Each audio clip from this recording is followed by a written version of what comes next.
Good morning and welcome back to another video, and today we're going to be going over the 5 best steady gold farms that you can do right now. Now just stick around and enjoy the video. Coming in at number 1 we have the Molten Core. Now the Molten Core is a fairly good raid in order to just try and get an Orb of Deception right at the end, but you can actually just go in there with your mining.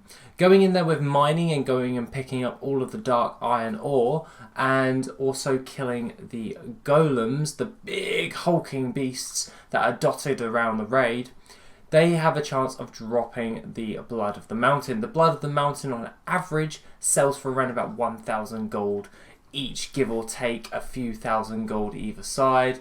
Mainly, well, a few thousand gold upwards, not either side, otherwise that would be negative 1,000 gold. That's not the point. The point being is that the Blood of the Mountain sells for a higher amount for just 1. Now, going through this, doing 1 run of this, you're probably going to average probably about 1 Blood of the Mountain and a load of dark iron ore.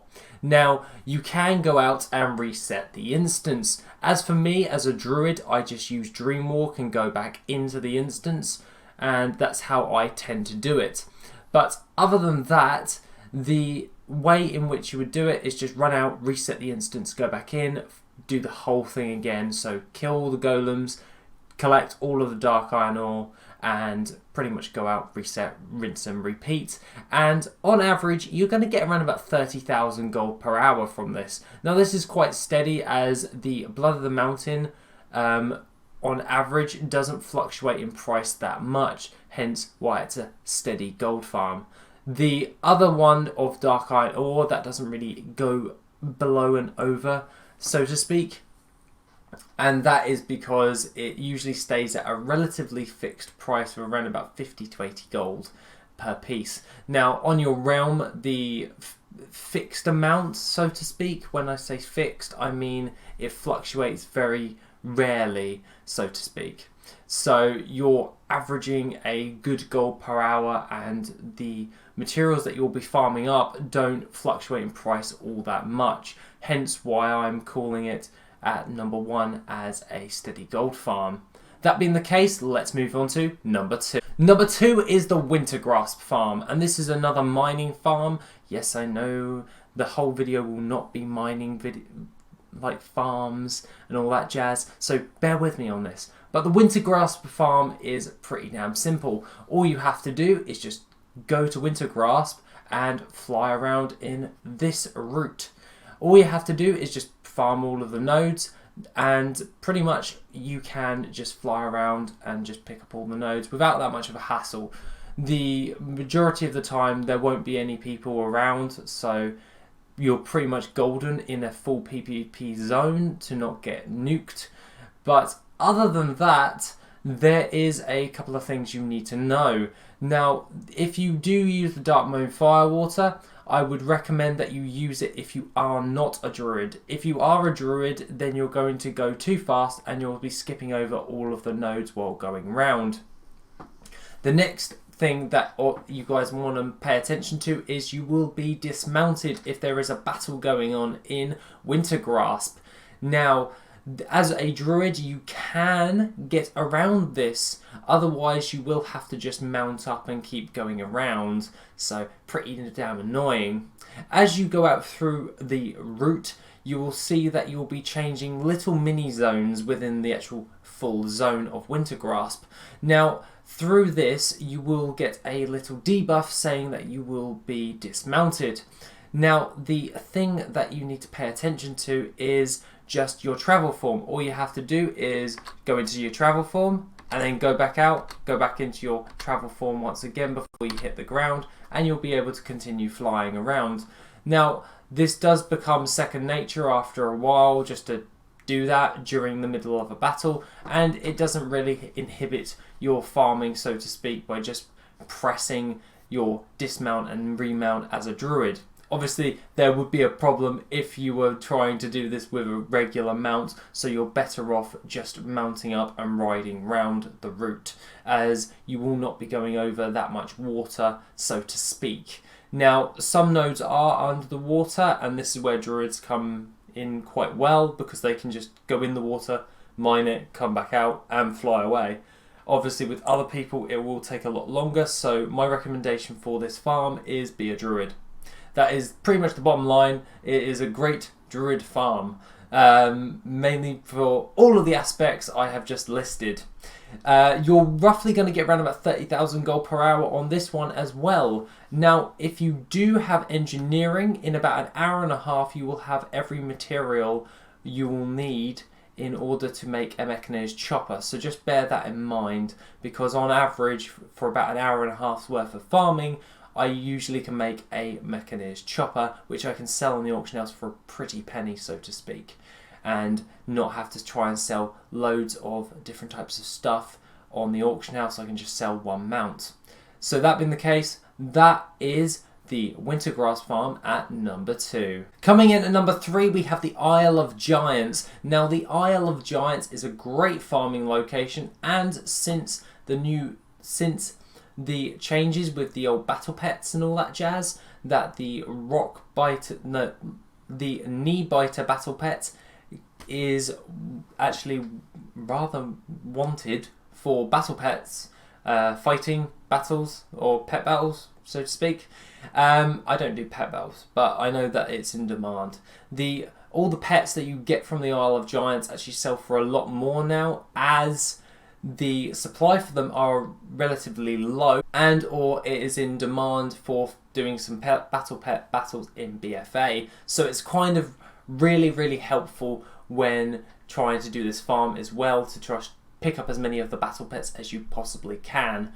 Along with that, you do gain a load of dinosaur bones. Now, if you do get 9,999 of these dinosaur bones, you can obviously sell the mount, but you would have to go into a capital city and try and sell it.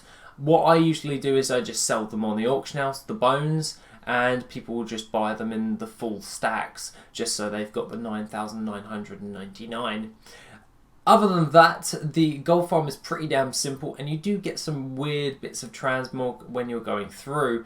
Do not forget to do your daily while doing this on killing Ondasta, as she has a chance of giving you a 10 ton of dinosaur bones and also a few hundred gold as well. This is something you just shouldn't really pass up when going through if she's up, because you can do it once per day and it's just really nice little uptick for your hours farm for like 1 minute.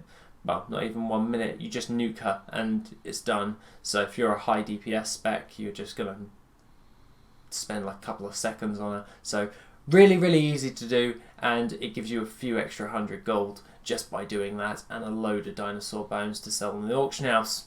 Now on average, the Isle of Giants farm is roughly around about 25,000 gold per hour. 25,000 gold per hour is pretty damn good, and aside from all the other ones that require mining and going into instances and fiddling around and all that jazz, this one's one that anyone can really do. You can just run around at max level at any class and just do this. So high density packs of mobs, so you can just round them up, and you get a steady gold per hour for this, and you can be any spec or any class, so to speak. So that's why it's a pretty good steady farm for everyone, instead of just like specifically miners and or being like a druid who has extra abilities from the others prior. Coming in number 4 is another one for everyone, and that is the Primal Fire Farm. Now the Primal Fire Farm has been talked about before. I'm not going to say I'm coming up with the Primal Fire Farm. No, this one's been around for quite a long time, and it needs some more love and attention, because at the moment Primal Fire is actually on the high for sale rates and on the gold per hour. Now with Primal Fire, all you have to do is go to Outland, so just grab the portal to Hellfire Peninsula or Shafra City and just go all the way over there. And all you have to do is go over to the Throne of Kil'jaeden, so make sure that you have your flying in Outland, which is not hard to get hold of, because I'm pretty certain all of you do. If you don't obviously have flying in Outland, then it's just a couple of 100 gold and you're get you flying, so to speak. So it's really not that hard to get a hold of. The primal fire in the Throne of Kil'jaeden comes from these fire mobs, and they just look like green fire elementals. You pretty much will know what they are as soon as you see them, because they're just green fire elementals. It's like pretty straightforward, so to speak. All you have to do is just kill them all, and just keep killing them. If you run in a line and just kill them all, they will respawn back to the beginning. So all you can do is run around, just run in a straight line, kill them all, and then go back to the beginning again, do that line, go back to the beginning, do that line, and it pretty much works rather well. The gold per hour for this is around about 15 to 20,000 gold, and the primal fire doesn't really change that much due to price, as it is one of those ones where people usually give up halfway through this farm because they don't feel like that they're making a good gold per hour for it, and then they just give up. Now, I find this quite funny, as Primal Fire is probably one of your decentest steady gold farms, as the price doesn't change all that much, and the sell rate on the Primal Fire sells pretty damn fast, if I do say so myself. Now, the gold per hour is on the low end for steady gold farming, but for 15 to 20,000 gold, that's pretty damn good, if I do say so myself, because you know you're going to pretty much get that gold in like a couple of days, and that's pretty damn good, if I do, in all honesty. So that being the case, that is the Primal Fire farm, and that is why I've put it at number 4. Now, coming in last and finally is the Bastion of Twilight. The Bastion of Twilight farm is pretty straightforward, and we're going to go over it now. All you have to do is go over to the Bastion of Twilight and make sure that you have a potion of treasure finding. This one is a well-known one, but I wanted to just clarify it as still one of the best steady gold farms. All you have to do is drink the potion of treasure finding, set yourself on to 25-man heroic for the maximum amount of mob density, run in, destroy the first pack of mobs, run out and reset the instance. Obviously, do not forget to loot. You will get a wide variety of ember silk cloth, or you will get some low-end transmog items, and you will also get the tiny treasure chests from your potion of treasure finding. This will provide you with more ember silk cloth, loads of different types of volatiles and/or ores. Now, on average, it brings you in around about 15,000 to 25,000 gold, depending on the amount of pyrite that you actually get within the tiny treasure chests. Other than that, the low end is getting no pyrite, and that will be around about 15,000 gold. Yes, the amount of pyrite does determine how much gold you're going to actually make per hour on this farm from the tiny treasure chests. So it's relatively RNG, but it is a steady 15k gold, even if you get Jackal, and that's why I love it. There is another way in order to make more gold from this, and that is being a tailor at the exact same time. This is making sure that you go over to your garrison and disenchanting any of the greens, and/or crafting the ember silk bracers with your ember silk, and/or disenchanting all of this into the cataclysm enchantment dust type stuff. The enchanting materials can be used to make ember silk bags, so make sure you do like a half and half type of deal and make ember silk bags. Ember silk bags still sell on the auction house for a relatively decent amount of gold, and it's around about a few hundred gold each.